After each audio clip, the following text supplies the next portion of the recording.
ఛత్తీస్గఢ్లోని బీజాపూర్, నారాయణపూర్ జిల్లాల సరిహద్దులో ఇంద్రావతి దండకారణ్యంలో ఈరోజు జరిగిన ఎన్కౌంటర్లో 28 మావోయిస్టులు మృతి చెందారు. అందులో ప్రధాన కీలక నేతగా ఉన్నటువంటి నంబాల కేశవరావు కూడా మృతి చెందడం సంచలనానికి దారితీసింది. నంబాల కేశవరావు మృతి చెందిన విషయాన్ని నేరుగా కేంద్ర హోంశాఖ మంత్రి అమిత్ షా ప్రకటించడం విశేషం. ఇదే సమయంలో భారత ప్రధాని మోడీ కూడా ఈ ఎన్కౌంటర్ పట్ల స్పందించారు. మావోయిస్టులను ఇప్పటికైనా ఆయుధాలు విడిచిపెట్టాలని చెప్పేసి ఆయన పిలిపివ్వడం జరిగింది. ఈ ఘటనకు సంబంధించిన పూర్వపరాలను మనం పరిశీలిస్తే ఆపరేషన్ కాగాలో భాగంగా ఈరోజు సాయుధ సైనికులు కర్రేకుట్టల వద్ద ఎన్కౌంటర్ జరుగుతున్న సమయంలో ఇంద్రావతి దండకారణ్యం వద్ద వెళ్ళినప్పుడు కొంతమంది మావోయిస్టులు సంచరిస్తున్నట్టు తెలుసుకుని అక్కడ కాల్పులు జరిపారు. ఈ ఎదురు కాల్పులు సుమారుగా 6 గంటల పాటు కొనసాగిన కాల్పుల్లో 28 మంది మావోయిస్టులు మృతి చెందారు. అందులో మావోయిస్టు కేంద్ర కమిటీ ప్రధాన కార్యదర్శిగా ఉన్నటువంటి నంబాల కేశవరావు మృతి చెందారు.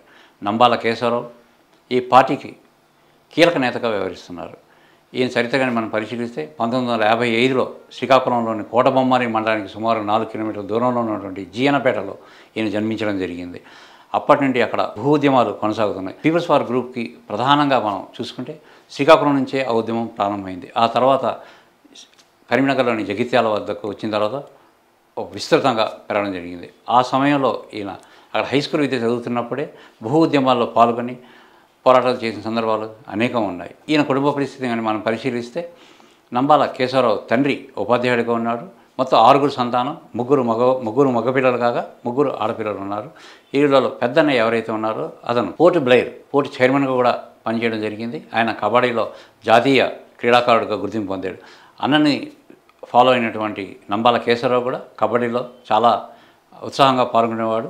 అక్కడి నుండి ఎప్పుడైతే పాఠశాల సమయంలోనే అతను ఉద్యమాల్లో పాల్గొన్న తర్వాత అతనిలో ఈ రాడికల్ భావాలు అనేది ఆయనలో పేరుకుపోయి అనంతరం అక్కడి నుంచి వరంగల్లో వచ్చిన తర్వాత రీజనల్ ఇంజనీరింగ్ కాలేజీలో ఆయన బీటెక్ చదవడం జరిగింది.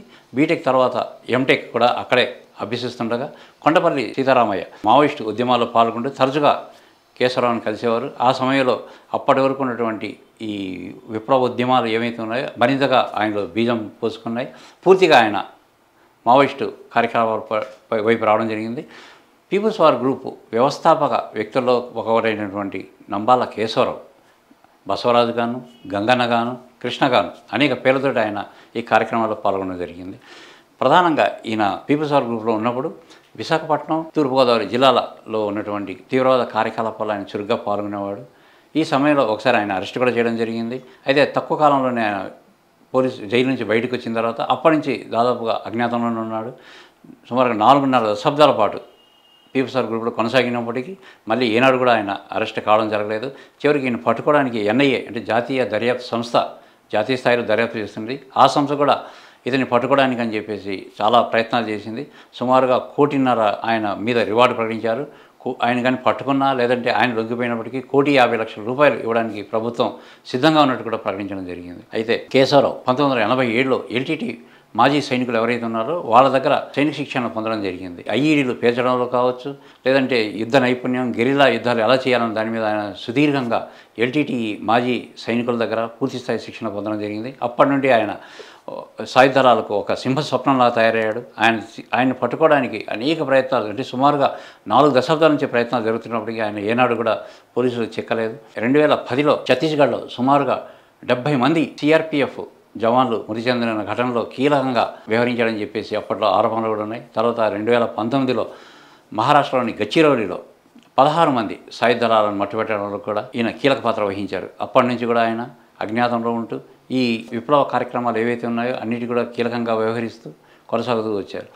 ఇతని పట్టుకోవడానికి చేస్తున్న ప్రయత్నాలను కూడా విఫలమవుతూ వచ్చాయి. చివరికి ఈరోజు జరిగిన ఎన్కౌంటర్లో అతను మృతి చెందడం అనేది మావోయిస్ట్ పార్టీకి చాలా పెద్ద దెబ్బగా చెప్పుకోవచ్చు. మావోయిస్ట్ పార్టీ ఏర్పడిన గత 30 సంవత్సరాల్లో ఎప్పుడు కూడా ఇంత పెద్ద నాయకుడిని పోలీసులు మట్టుపెట్టిన సంఘటనలు లేవు. దీంతో ఆపరేషన్ కాగార్ ఏ లక్ష్యంతో అయితే ప్రారంభమైందో ఆ లక్ష్యాన్ని దాదాపుగా చేరుకున్నట్టుగా మనం చెప్పుకోవచ్చు.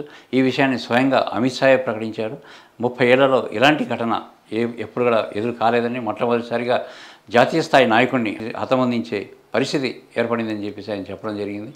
ఆపరేషన్ కాగార్ సుమారుగా గత సంవత్సరంలో ప్రారంభమైంది. ఇప్పటికి 16 నెలలు అయింది.